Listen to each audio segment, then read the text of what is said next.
Rachel in Brooklyn, welcome to the MSUM Dragons Podcast. How are you today? Good. I'm doing good. Yeah, I'm doing good. And today is a big day because it is World Wish Day. And recently, you two and your team of SAAC leadership in the subcommittee had a Make-A-Wish fundraiser during a pandemic while competing in classes and work and all this kind of crazy stuff, and managed to pull together one of the most successful Make-A-Wish fundraisers SAAC has ever done.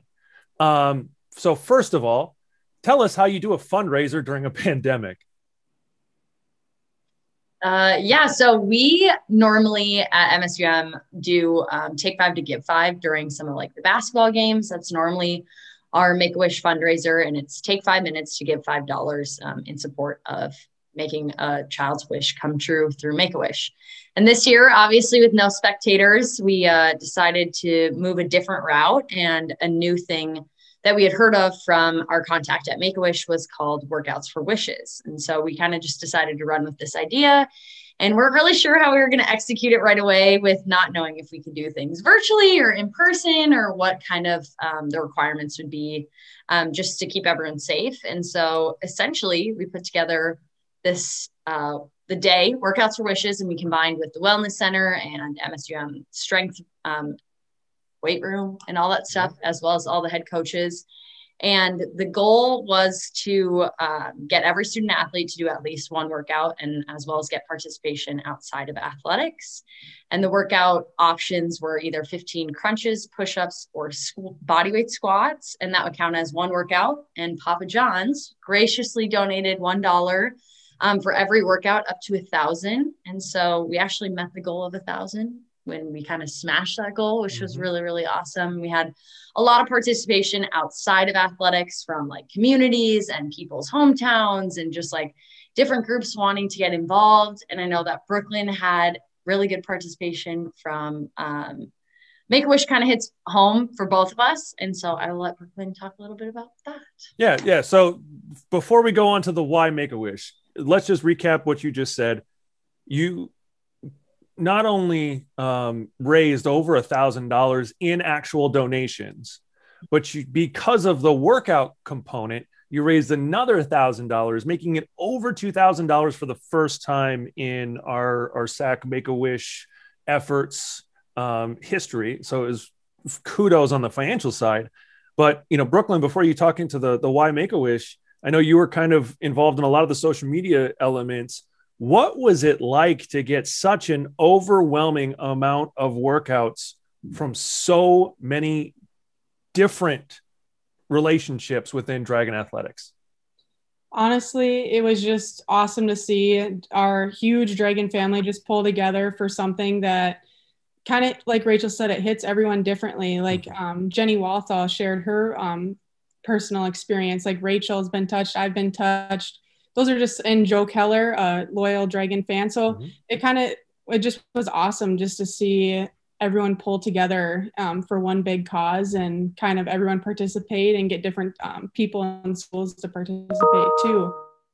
So we had a huge turnout from Bryce in Browerville, and Megan McBride contacted a school to do that as well. And I got over 700 workouts through Tater Tough in his group. So that was awesome. I think it really showed the reach of the Dragon Athletics family. And like I said, the relationships that we have in a multiplying facet. So when you talked about the workouts, there was a group who did like hundreds of workouts just within a small group. They just kept doing them over and over and over again. Then you saw giant classes of ex-Dragons who are teachers. And so I think the thing that blew me away the most was seeing the multiplying effect that Dragon Athletics can have when we pool our efforts together, and just really how far that reach goes. Yeah. And even just seeing like Dragon Athletics as a whole pulling together. And then, as you said, like it multiplying. We really had participation from every team, and every team was really active on socials and challenging and working with alumni and future Dragons. Like it really does show like how deep our roots are and how far like our arms stretch and stuff. And it's awesome that we could all kind of pull together for a great cause. How many workouts did it ended up being? Thousands. Yes. I think we had over 4,000. We can give you Wow. an exact number here. Well, I mean, just thousands of dollars, thousands of workouts.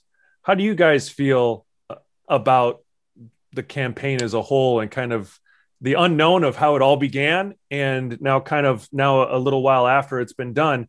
How do you kind of feel about the efforts that you guys put together?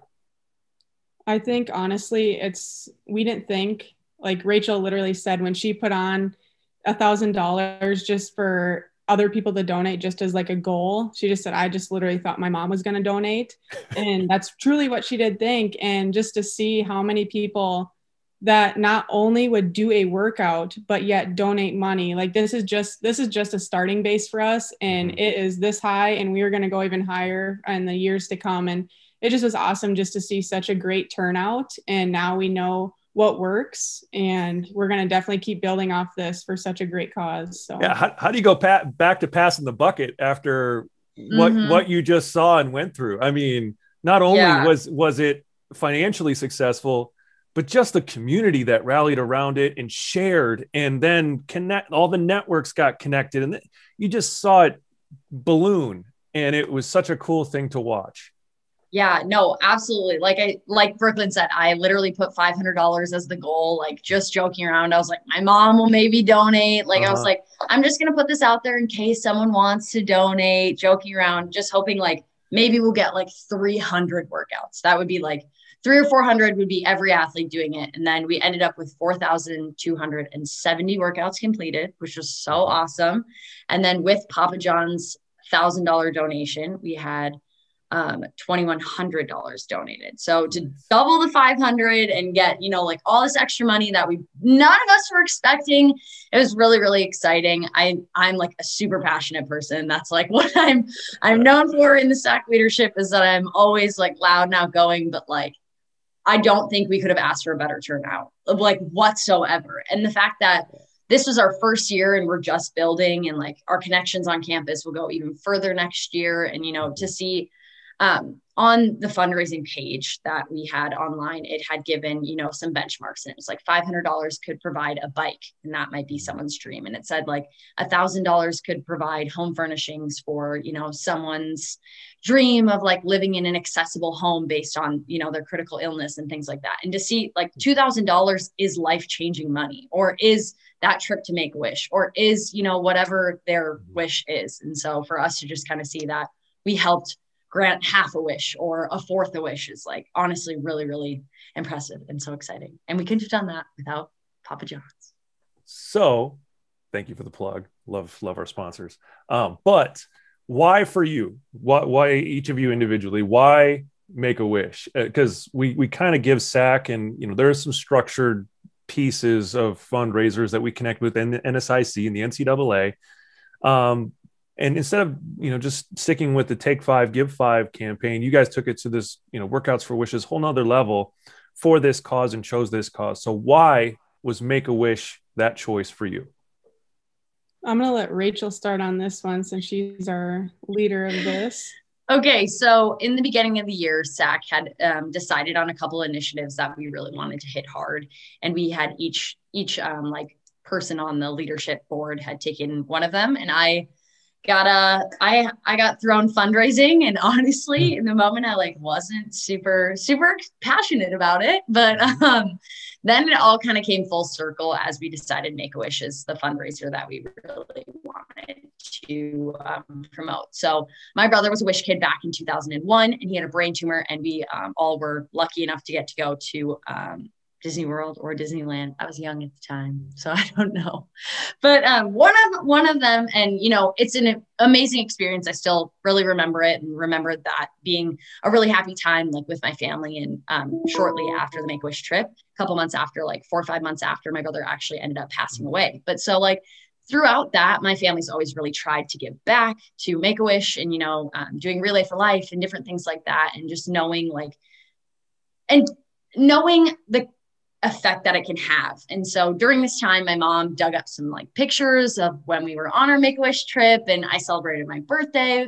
back then when we were on the trip. And so it brought up a lot of like harsh memories, but a lot of really good memories. And like she always says, when she was pulling them up, she was like, you forget like how much hope this gave us, or how great this was for our family. You know, obviously my brother was really sick at the time and he was in a wheelchair and all these different things. But like when we were there, that's not what we were thinking about. We were thinking about, you know, like creating these lasting memories that I have, memories that my brother has, memories that my parents have, and all these pictures. And they do a phenomenal job. Like it's the whole 9 yards when you get down there. They give you like the places to stay, the places to eat. You're treated like royalty. And honestly, for a lot of kids, that's a life changer. And obviously, Make-A-Wish gives back to kids with critical illnesses. And this is some of like the happiest times in their life. And not all these kids, you know, like make it out. So it really is an amazing organization. And I think that obviously I and my family will continue to give back to it. So I was honestly really lucky that this came full circle, and that like I was blessed enough to be able to like head this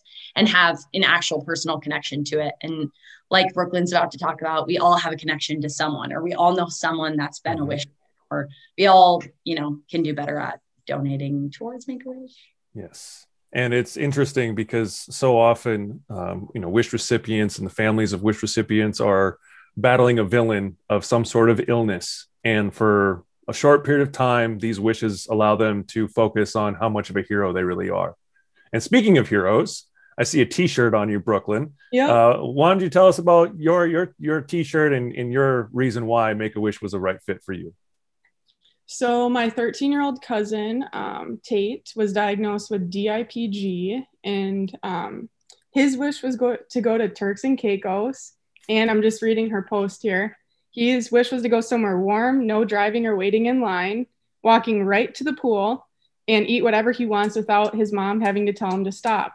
So that ended up being the beaches of Turks and Caicos. And that was in 2019. And that was still when he had like full body strength. So he really got to enjoy it.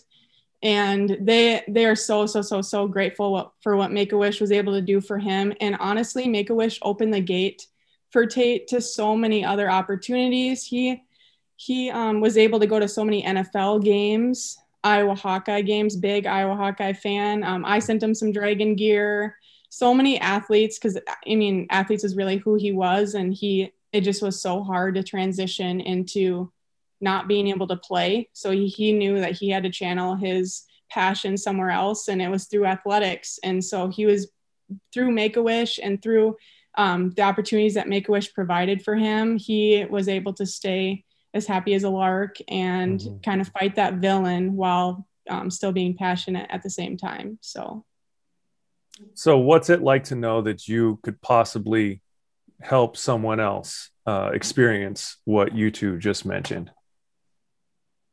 Rachel, you got it.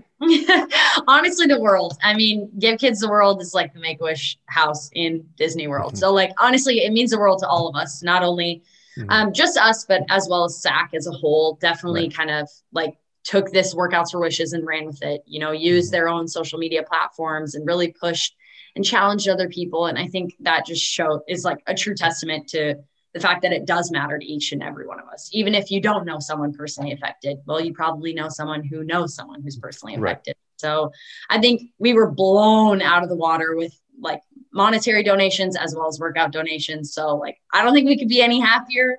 We want to make it bigger and better, and we're already working towards that. But knowing that we're a part of making someone's wish come true is definitely really awesome.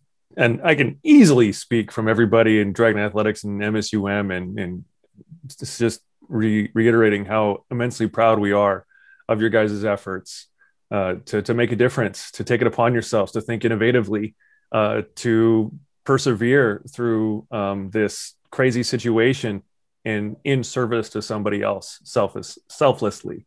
I just can't tell you how proud I am personally of what you guys accomplished. And I can't wait to see what happens next, because now that you've tapped into that Dragon community and that Dragon network, there's a lot of things that we can do good with. So thank you. And thank you for joining us on the MSUM Dragons podcast today. And, happy World Wish Day. Yeah, thank you. Great. Thank you.